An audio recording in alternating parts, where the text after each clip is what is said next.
Hey guys, it's Tim with Decoding Panels, bringing you another episode of From the Vault. And today I wanted to do a little bit of a theme today. So it's going to be firsts or firsts of something. And I've only got a couple issues to show you, but I think they're pretty cool. You can see the comic box sitting over here, and there's comic stuff over there. I had to dig through my stuff to try and find them because I couldn't remember what boxes they were in. But we'll go ahead and dive right into this. So the first three issues I'm going to show you, I'll show them to you one at a time. But this is G.I. Joe numbers 94, 95, and 96. This is from the Marvel run. So this is the first appearance of the second version of Snake Eyes' costume, if I remember correctly. And when they released it in the toy form, they had to have some sort of reason for that, aside from he just wanted to change his clothes. So they wrote a three-issue series, the Snake Eyes trilogy, parts 1, 2, and 3, and this kind of explains it. Back in the 90s, I thought the story was really, really amazing. Reading it a couple of months ago, I did not think the story was very good at all. So I don't think it aged very well, but the artwork is cool and it looks awesome. And I'll go ahead and show those to you now. So here's issue number 94. This is Snake Eyes gets a new face, which he actually doesn't. He gets a new costume. But this starts it off. The cover on it looks pretty sweet. And that's the whole reason why I got the story was back in the day. You know, I loved it. And then I got all three parts, read it again, and really didn't care for it. But that's not the point. The point is the covers. And they look amazing. They look awesome. I love the artwork on this, and I think it looks really groovy. But we go into the next cover, number 95, and this is where it starts looking really, really cool. And this is what enticed younger age Tim to snag these books and read them when my friends had them and stuff like that. So number 95, check that out. That looks absolutely amazing. I dig it. I know I say absolutely a lot, but in this case it's true. So part 2 there. No turning back. It looks astounding. I dig the crap out of it. I love the cobra symbol in the back. I love how Snake Eyes looks and all these vipers just laying underneath of them. Comment down below if you can tell me which vipers these are, because I already know a few of them. I want to see if you guys remember. Go ahead and yeah, take a look at that. I mean, it's awesome. I'll leave it up here for about 15 minutes so you can look at it. No, I'm just kidding. But then we go to issue number 96, and I like this cover a lot more because at this point in the story for G.I. Joe for Marvel, Storm Shadow had become a good guy. And I really dug his costume. I had the action figure. I really enjoyed his story arc in G.I. Joe itself. But this cover looks really cool. The blacks, the blues to make the colors pop out a little more, the whites and the reds. Here, no surrender.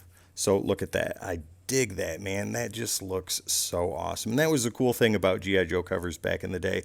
They always looked amazing. They always looked cool. And 10, 11, 12-year-old Tim knew he was going to get a good story reading these things.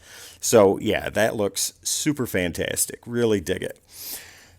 Next, we have what I'm pretty sure is what really got the summer mini-series boom going for at least the big two, you know, like Marvel and DC. DC had their Crisis on Infinite Earths. I know that was a little bit before what I'm about to show you now, I believe, or maybe it was after. I can't remember. Comment in the comment section below and correct me so that way I know.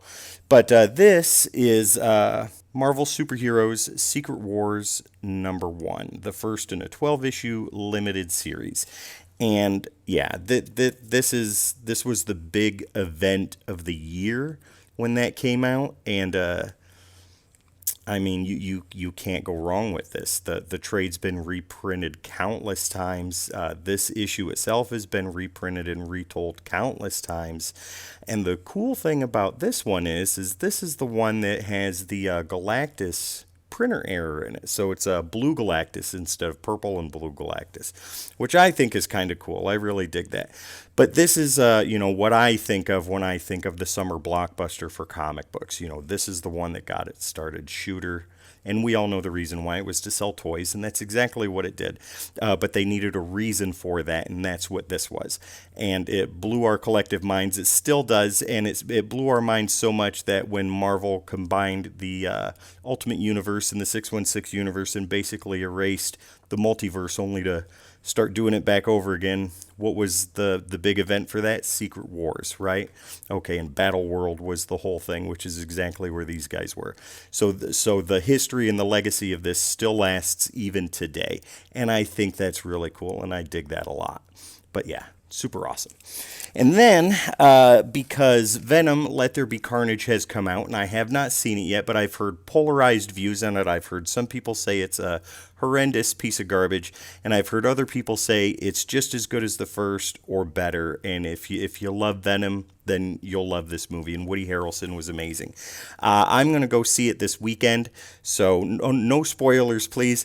But I wanted to show you my Amazing Spider-Man number 361. Now, this isn't in the greatest of condition. I've seen books look worse than this, but mine definitely is not in your mint. But I don't care because it's mine and I have it. And the cool thing is it's newsstand too. So I really dig that. But yeah, first full appearance of Carnage, I guess you could say, because I think his cameo was in 359. But yeah, that's Carnage on the cover. He's in the entire story. Look at that Bagley artwork, guys. It just looks amazing. All of that pop just looks so cool. Carnage, Spider-Man. Ugh. It looks amazing, and I can't get over it. I really enjoyed this cover. I remember when it came out when I was a kid, and this was one of the biggest deals of the year and all that stuff. So yeah, and then Maximum Carnage follows not too long after this. So, we had that big, huge story event, and that was mind-blowing on its own. And if you remember the Super Nintendo and Sega game that came out for Maximum Carnage, that was something else too. But I'm going off on a tangent here. So, yeah, Amazing Spider-Man number 361. And then once again, Secret Wars number 1. This is the Galactus printer error variant. If that's even a variant, but yeah, that. And then G.I. Joe 94, 95, and 96 with the first appearance of Snake Eyes' new costume. So, 94, pretty awesome. 95, again, super cool. Love the Cobra symbol. Always have. I want a shirt with Cobra on it. Right now I'm doing Punisher. And then 96. Cobra again. Look at that. So cool. So if you liked what you saw here today, don't hesitate to hit that subscribe button. There's tons of content on there for you guys to see, what from the Codex podcast itself. Lots of great stuff. Decoding Panels is on there. You get to see and hear some dramatic readings of comic books. Plus, there's other cool things coming up for you. And we got the promos too, which are super awesome. I think you guys should check those out. But once again, my name is Tim. I'm the narrator on Decoding Panels, and I will see you next time.